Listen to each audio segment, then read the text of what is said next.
the glaDEAtor.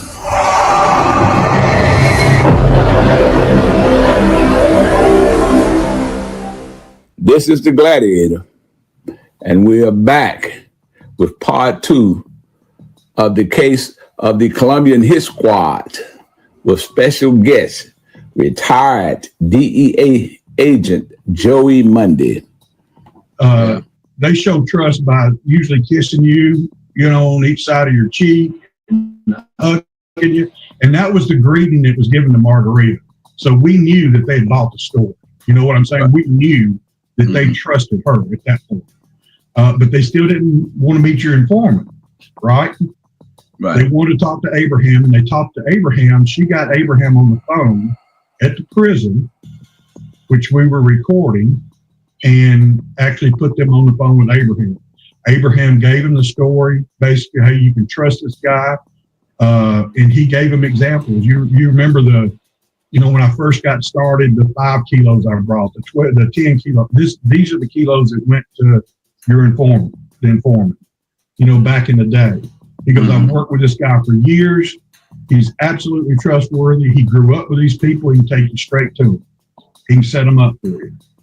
Yeah. And the Colombians believed it. So they called back to New York and basically said they had made contact, and we had a phone number at that point. They gave it to Margarita. And right now they haven't got a place to stay in this, right? They don't have a place. Right. I remember that. And they're waiting on other people that are taking care of business in New York. So we took that phone number. It was a New York number, area code. We took that phone number, and that night, after the meeting at Wendy's, we went back to Harry's house based on everything we've talked about, everything we know up to this point. I started front, information-wise, and started writing back on the affidavit for a wiretap. Harry started from the back, which would be Wendy's, the meeting at Wendy's, and started writing backwards. You understand what I'm saying? And we met somewhere in the middle there. We stayed up all night. It was right at daylight. We wrote all night. So y'all realize how important it was to take this method, this route, or getting the Title III wire itself. That's what y'all was doing. And of course, when you do that, you really have to explain why it was so important to be able to listen to these phone calls. I'm talking about listen to them. Yes. Yeah. So that's what you was doing. Yeah. So we started writing, and look, we got a little time built in. Because they're waiting for the other person to get there, who was the leader, I think. The other 2 people to get there. So we had a little time. We gave the affidavit to Billy, and I think McGriff proofread it, Brian Chambers proofread it, Billy proofread it. Yeah. Got a finished copy over to U.S. Attorney's office where it stalled. You know who stalled it over there.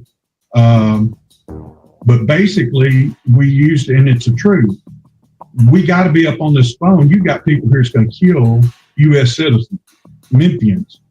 If they find them, they're going to kill them. Yeah.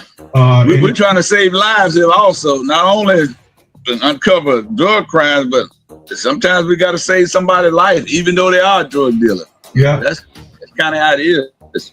And so it got pushed through to OEO, which is the approving authority in D.C., to be able to go up on the phone. I remember Pat Medeiros. I remember that lady, Pat Medeiros. Pat Medeiros. Yes. And so we got an emergency approval up on that phone. So literally from the time, and you've written, most Title III affidavits will take you at least a month to 2 months to get approved. Once you initially write it and get it in the hopper, so to speak, and get it moving through the system, because it's looked at so hard, as it should be. This was well before 9/11. In the FISA warrants that they're using now. I mean, you really had to make your case. Yeah. So, and that's all of it. What you make got to be within those four corners of that paperwork that you got. Everything has to be inside there. That document. And you know, and so what was amazing to me when it takes that long, I know it takes that long to get a wire approved. From the time we met and started writing at the Wendy's that day in Bartlett, we were up in 48 hours listening on that phone. And that's unbelievable. That's the first time that ever happened with me. Yeah, and that was the first. That was the first. That was a very first. And they call it an emergency T3 order. And the emergency was lives were at stake. And that's the reason why. So the first phone call we heard was a call between one of the guys holding the phone in Memphis and one of the guys in New York. They had somebody in New York they had kidnapped and they were torturing, and they talked at length about what they were doing to torture. On the phone, we're listening to it. Yeah. We tried our best to get that phone. New York was trying to get up on that phone that they were talking to in New York to try to identify who they had, where they were at, to find the guy that they had kidnapped. We actually spun New York up eventually on 3 other phones on the organization up there, but they couldn't get this particular phone. For whatever reason, they couldn't get the emergency authorization we had. Okay, so we tried pinging the phone, we couldn't do it, or they couldn't do it to find a location. And eventually, we got the phone call where they killed the guy. They told the guys there in Memphis that he would be en route to Memphis tomorrow. That we took care of business and we dumped him. And they gave the location where they dumped the body in New York, if you remember. And so Harry and I called New York, NYPD, and I can't remember the address. You need to go to the corner of 1st and 2nd in Queens, New York. You're going to find a black luggage bag and it's going to contain a body. So about 30 minutes later, they called back and said, we found the body. How'd you guys know that? And we're basically like, we can't tell you how we knew that. We can't. You need to get with New York DEA. They can brief the people they need to brief. That's for them to handle. That's not for us. Right. And they did find the body. And that's the protocol. That's really the protocol that you want to go through. Because some of this information, because of the minimization and all of that, you just can't disclose this information at that time to anybody if they're not part of the minimization briefing, which is they're not ready. Yeah, and I eventually saw pictures of that guy in New York and how they killed him, and I actually interviewed and got a confession out of the guy who actually killed him, who was one of the assassins we ended up arresting in Memphis. But basically, they're trying to get the money out of him, and they're torturing him, stabbing him in the thighs, the arms, doing everything they can but killing him. And finally, the guy that they had tied up now torturing, the guy says, you have no idea who you're fucking with. When my family finds out what you've done to me, I'm going to have them kill every one of you. And at that time, Christian, one of the assassins, he rammed an onion in his mouth and taped his mouth and nose shut, and they watched him smother to death. Killed him, put him in the bag, and dumped him in Queens. Damn. That's how they killed him. So, boy, there's a lot of ways you can die, boy. That's got to be a horrible death, dude. Yes, yeah. These are drug traffickers. This is what people get involved with when you're dealing with people like that and moving in cocaine and that type of cocaine. This is what happens. What's crazy is, man, when he's telling me the story, he's smiling, talking like me and you are talking right now to each other. He could care less. Life, the value of life to them doesn't have the same meaning as it does to us. To a normal U.S. citizen, they don't look at life the same way we do. Everybody's expendable. Yep. I agree. I've dealt with guys like that too. It's unbelievable. Well, so we're listening on the phone. The guy's on the way they've left New York. They killed this guy. They got packed up. We're following them now. We're listening to them and they're calling in. We're listening on the phone. They're calling in to the guys, the two guys that are in Memphis. And they were talking on a burner phone. The guys in Memphis were talking on another burner phone that was stole out of New York. And it takes a while for the phone companies to catch up, and figure out that the right person, somebody else is on this phone. And it just so happens that they figured it out when these guys were on their way to Memphis and they shut the phone off we were listening to.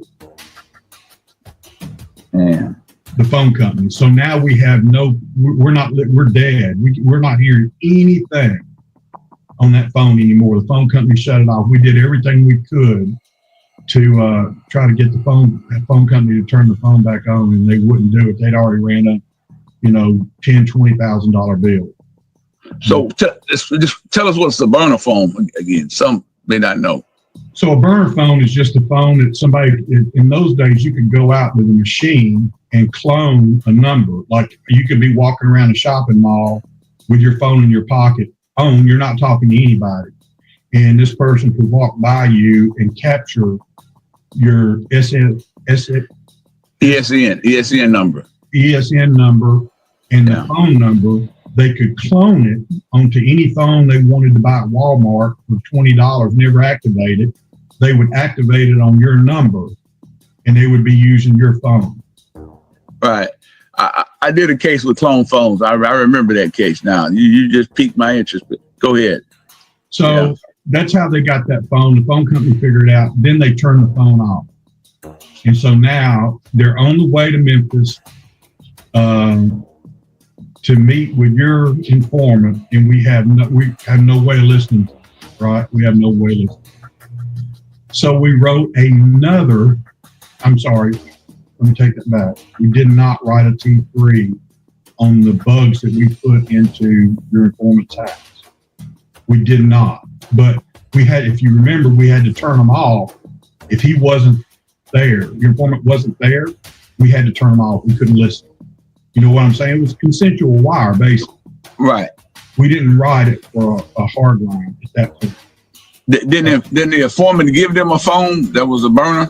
Well, that's the next part of the story. That's the next part of the story.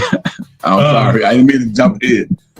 So we're coming to Memphis, and we have no way to talk to them, and we put the consensual wires in your informant's house. Yeah. Right?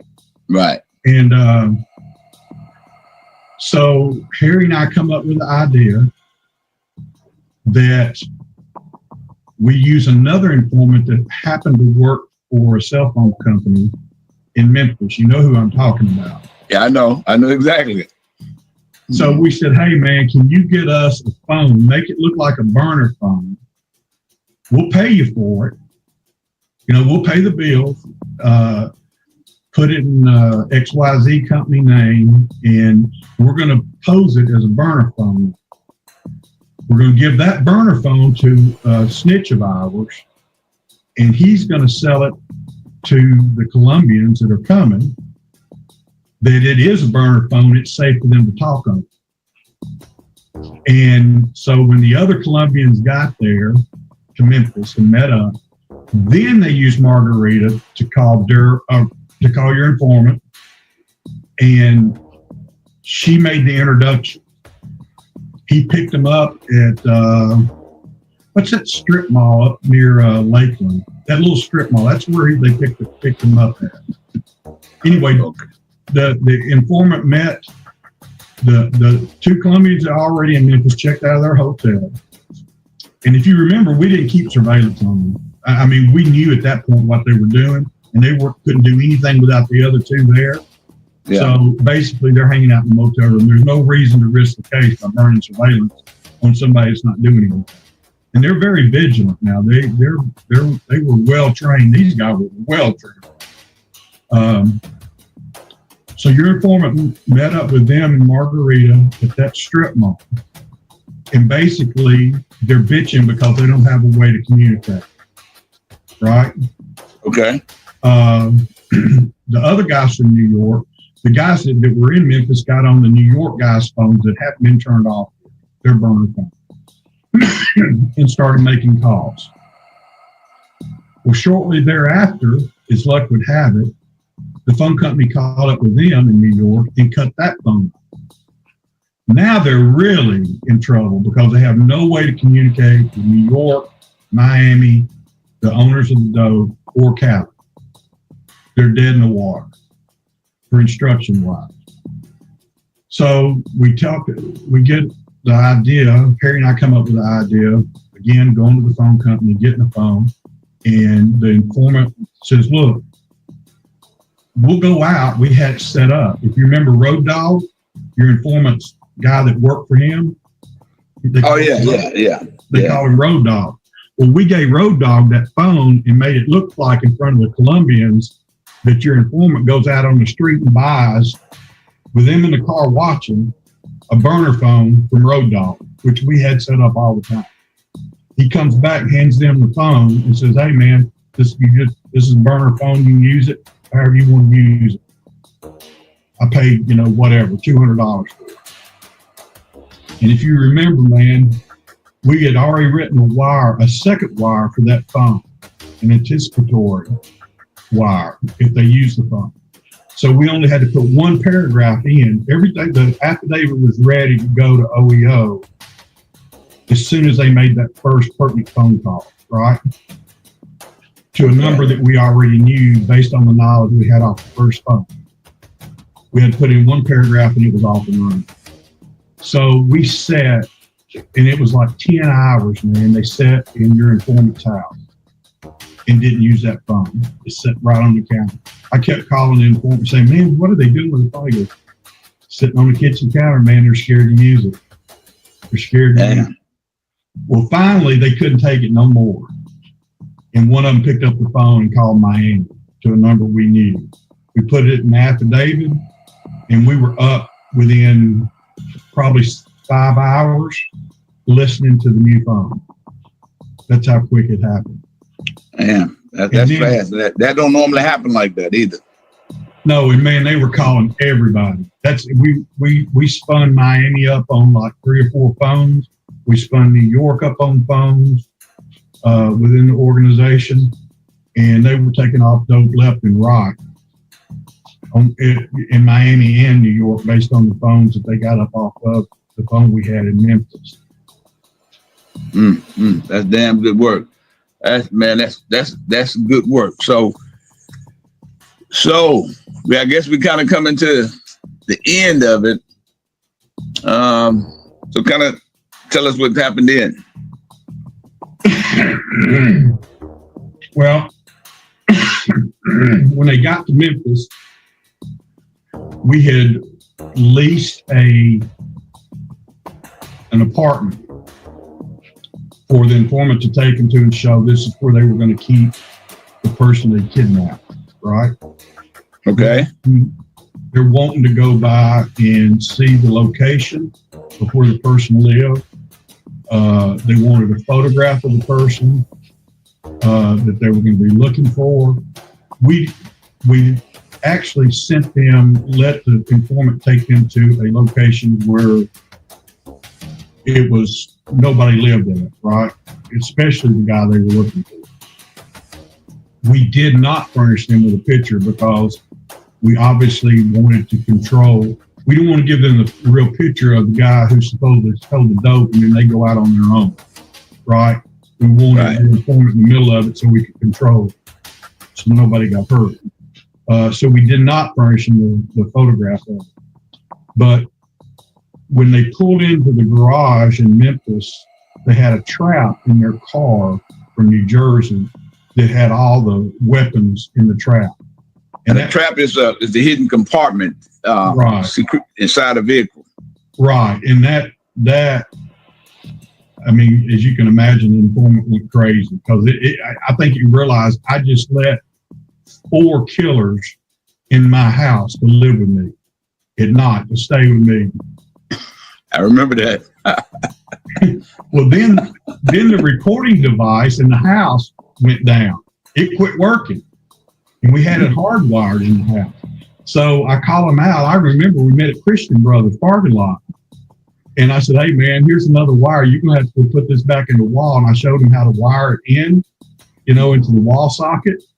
And he's like, fuck you, Jack. I ain't going in there. Because when the Colombians left, they'd always leave one person at the house, which is common practice. So they know the police can't come in. They know that's a safe house. And one of them's left there all the time. So from the time they got there, they never left that house. They always left one at that house. And this is at the informant's house. Oh yeah. This is yeah. And he said, "Fuck you, Jack. I ain't putting nothing in no wall living suckers in my house." I'm like, no. You don't understand. The only way we can protect you is to listen.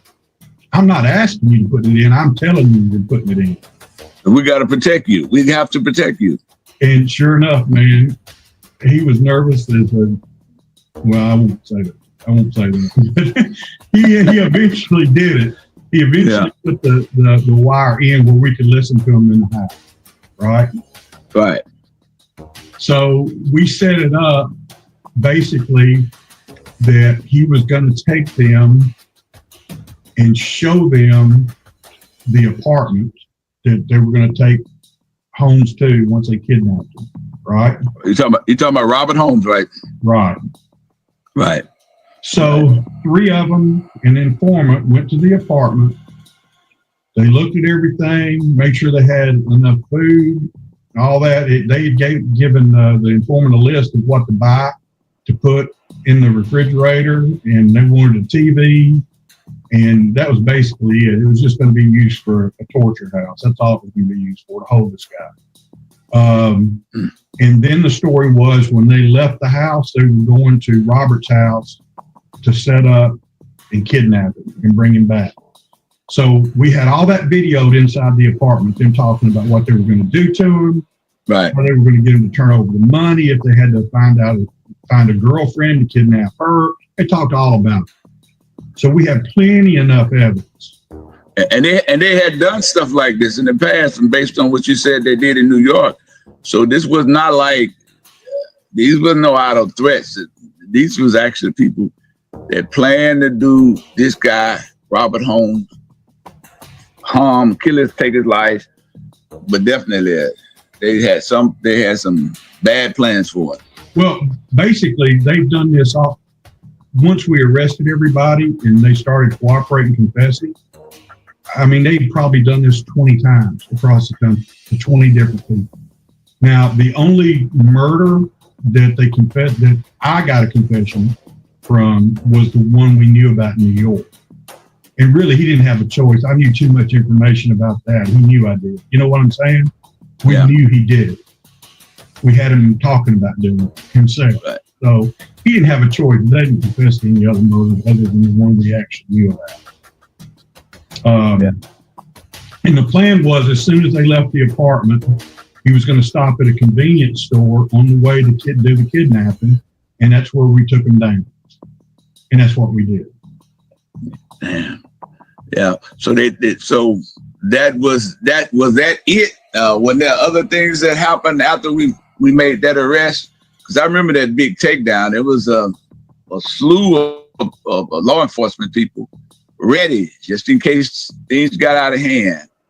And no, honestly, that portion was the start of it, a much bigger case that we probably worked for 2 more years.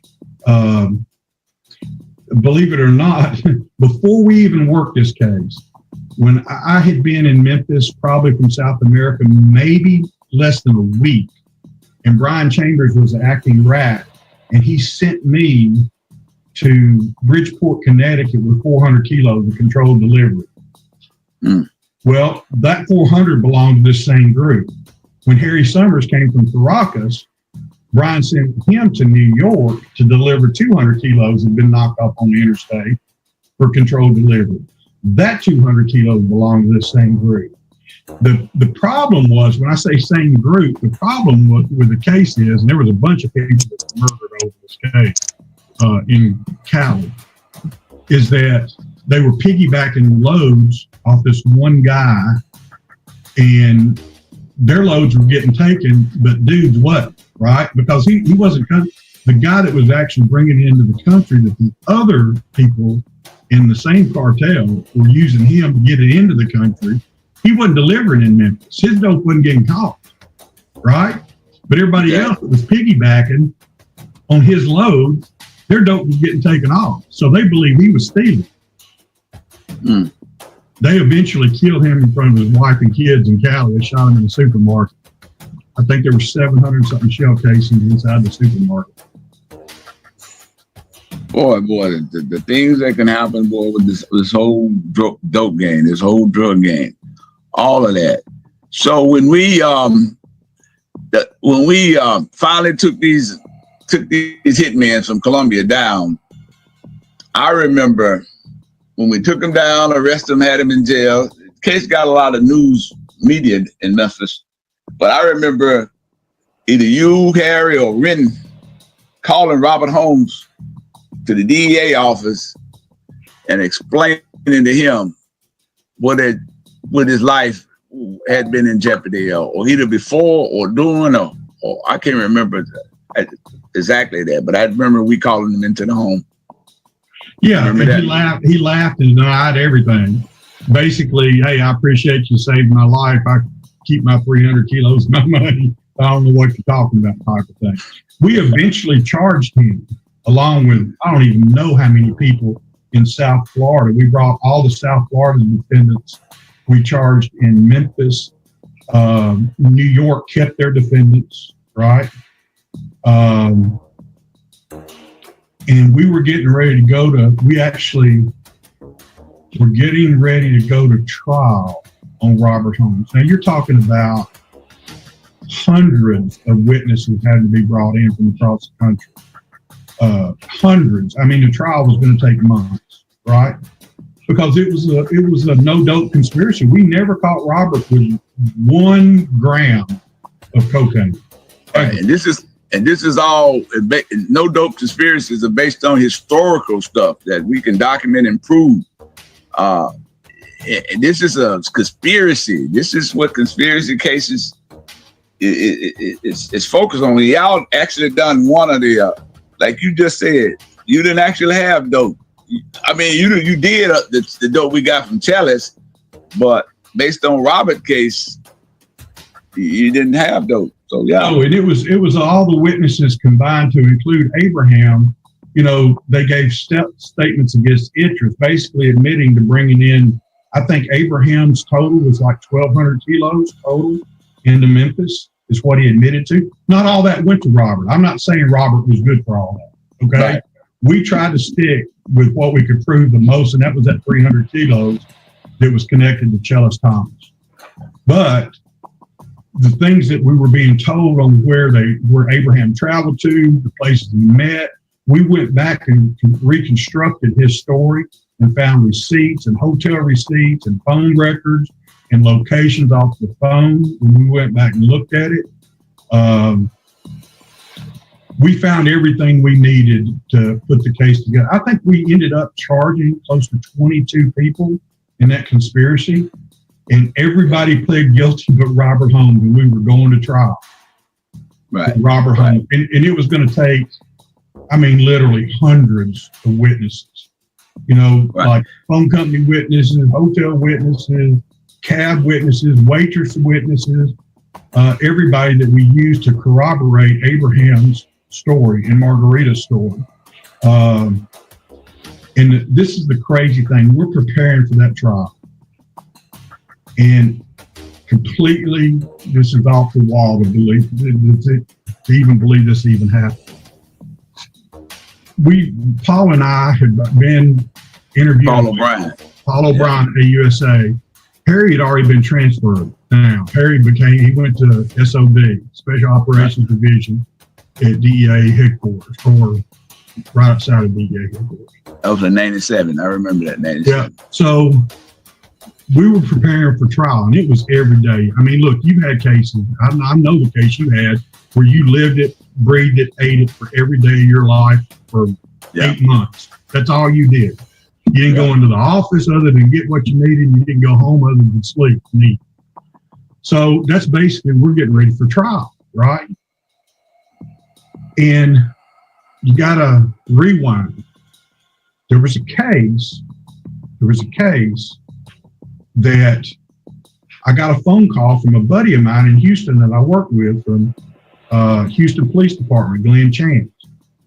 He said, hey man, we got this, we're hearing about this girl that's coming from Memphis that's picking up dope down here and taking it back to Memphis. Have you ever heard of it? He gave me her name. I asked some guys, we were at a search warrant, and who was it worked for? Rat. What was his real name? Richard Borges. I was going to mention him earlier. Richard Borges. Richard Borges. Yeah, Richard Borges goes, yeah, man, that's Harvey Holmes' girlfriend. That's who that is.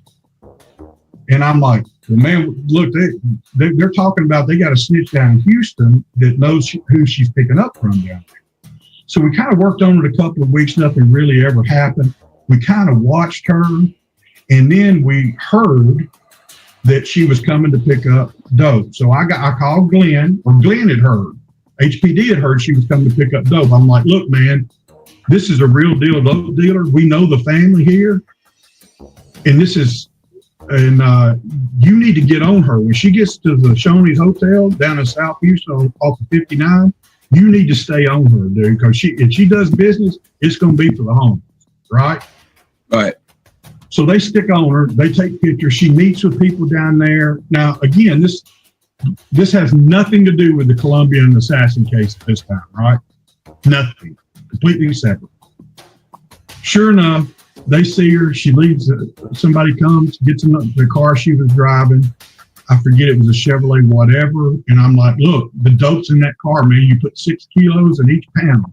And this, was it a Cavalier? I can't remember what kind of car. But 6 kilos in each back quarter panel, it would hold 6 kilos. They watched the car delivered back to her. She met with somebody in the parking lot, took the car, and started back to Memphis, right? Right. And we had her pulled over in Beaumont, Texas. Sure enough, found 12 kilos, 6 on each side. Boom, we got her. She won't cooperate for nothing. She lied about everything. Everything. What was her name? I can't think of her name, man. Okay. I can't think of her name, but she lied about everything. So she's basically taking the hit, which is a 10-year minimum hit. And in East Texas, she's going to get every day. I promise you, right? Yeah. Right. She takes the hit, but she's pregnant. And she's pregnant with Harvey Holmes' baby, right? Well, they had sent me, now this is like, we're getting ready for trial, right? They sent me some photographs of everybody that was at the Shoney's that they took pictures of. And Robert Holmes is the last person she saw at that Shoney's in the parking lot before she drove back and got caught with that dope. We had Robert Holmes in that case, but we didn't have a witness to put that 12 kilos on it because she wouldn't cooperate. Right. So all we have is somebody meeting two Memphis people meeting randomly in a parking lot at the Shoney's off I-59 in Houston. But I'd seen a picture of Robert Holmes in that meeting. We're at a search warrant. Fast forward, we're preparing for the Colombian case. We're at a search warrant, Richard Borges search warrant, and we find a picture of, and I don't even know whose house it was. We found a picture of Harvey Holmes in a strip club doing a bunch of cocaine with strippers. So I take that picture back to Paul O'Brien and say, look, man, we can get them for the same time, sentencing wise, on this case if we can just get her to cooperate. He goes, man, she's told everybody to go fuck themselves. Pound sand, I'm not telling you nothing. Harvey loves me. We're going to be together, when I get out of jail, and we've got a child together, yada, yada, yada. Me and Paul go and meet her where she's at in prison. She says the same thing. She says the same thing over. Nope, don't know nothing. Ain't telling you shit. Nothing. Harvey loves me. We're going to get married when I get out. I'm like, he loves you a lot, right? You got his kid. Yeah, my mom's taking care of him. We're going to move in together as soon as I get out. I'm like, when's the last time you talked to me? She told me. It's been several days ago. I'm like, well, take a look at this picture. See if this looks like a man that actually loves his wife and his kid. I throw that picture across the table to her, and she breaks down, dude. She starts screaming and crying. She breaks down. She upped it all, man. She cooperated fully. And I said, Paul, let's take Robert to trial on his 12 kilos. He's going to get the same time. We got one witness, maybe 3 at best, instead of 120 something witnesses. And that's what we did, and convicted him. He got 30 years. Yeah, I remember that case, man. I do. I remember that case because y'all used a lot of like and similar stuff in that case, boy. And that really was my first experience with just a conspiracy case without any dope, a dry conspiracy without any case. Although you had a lot of stuff in there, but I learned a lot, man, from watching you guys, man, work that case. So, man, this is a good case, and very good case. And I would just like to say, really at the time, trying to wrap this one up. That was kind of like the first emergency wiretap in the city of Memphis, or I had ever been involved in. And some of the people like Harris Summers, yourself, Billy Renton, Paul O'Brien, Richard Borges, Brian Chambers, all of these guys, Dave McGriff, and some of these guys with the city, like some of the city guys. I can't remember all of those. But when Renton came into that office, man, he kind of inspired a lot of people, including myself and Walter Hoback, and those were some good times, Joey. And man, I definitely appreciate this and and what you did on this case and just explaining it all to us. This is a very interesting case where you actually saved people lives, save a drug dealer life, and in turn arrested bad guys, and the good guys won this one. So Joey, appreciate it again, man. So you got some last things you want to say about this? No, I just I appreciate you calling and giving me the opportunity to talk about it. I mean, it's normal for us to talk about between us, but it's something else. I think you're doing a good thing with the podcast that you got going to actually let the general populace know what really happens. And it's not about, it's not about race. It's not about color. It's just about good and evil, right and wrong. That's all it is. That's all it ever been. I know that's all it ever was for you. It's all it ever was for me. And, you know me, I'm your brother, and I wouldn't work with anybody like that. And I know you would. Right. And right now, it's a bad time being police. It's a bad time. And some of it's deserved, and and I know it's deserved. But we never condoned it. We never put up with it. We were never part of it. When we saw it, we addressed it.